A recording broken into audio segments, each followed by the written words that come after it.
One of the newest members of American Airlines Fleet is in Detroit, Michigan.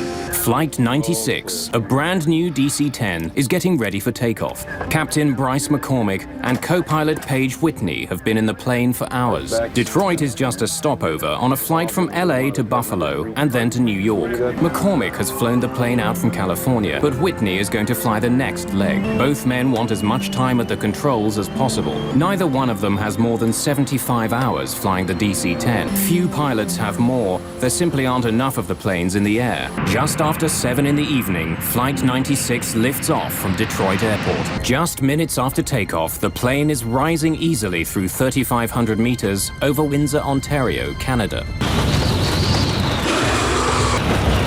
In the cockpit, the crew is fighting for control of their jet.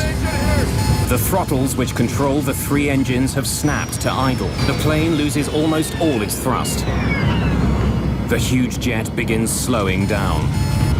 Flight 96 has been badly damaged. The rudder on the tail, which controls the direction of the jet, is jammed to the right. That's forcing the plane to swing dramatically in that direction. The 3rd engine on the tail stubbornly refuses to respond. McCormick is also having trouble controlling the elevators on the tail of the plane. They help him move the massive plane up and down. They're slow to respond, but he can move them. The situation isn't completely hopeless. Without complete control of the elevators, and with a rudder that's frozen to the right, McCormick has to use his engines to turn the plane. By increasing the thrust on one side of the plane, he can change direction. But it won't be fast. Bryce McCormick's DC-10 is badly damaged. The lives of everyone on board now depend entirely on his ability to land a plane that can barely fly. As he heads back to Detroit, McCormick begins to slow his plane down so it can land safely. But when he does, his plane begins falling dangerously fast. At this rate, McCormick will crash well short of the runway. He increases power to his engines to slow his fall.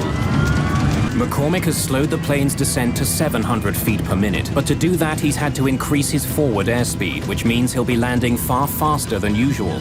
As the plane nears the airport, flight attendants ask passengers to remove their shoes and any sharp pieces of jewelry. Less than half an hour after leaving, the badly damaged DC-10 struggles back to the Detroit airport. Captain Bryce McCormick now needs to give the jet even more power to push the nose up for landing. His plane is still drifting to the right and traveling fast. The DC-10, with 67 people aboard, roars toward the runway at almost 300 kilometers an hour. When the plane hits the ground, it begins veering hard to the right. One set of landing gear wheels runs off the runway and through the grass. After a harrowing touchdown, the plane eventually comes to a stop just 300 meters from the end of the runway. There's no indication that the jet hit something as the pilots first thought. What has caused such damage to the airliner?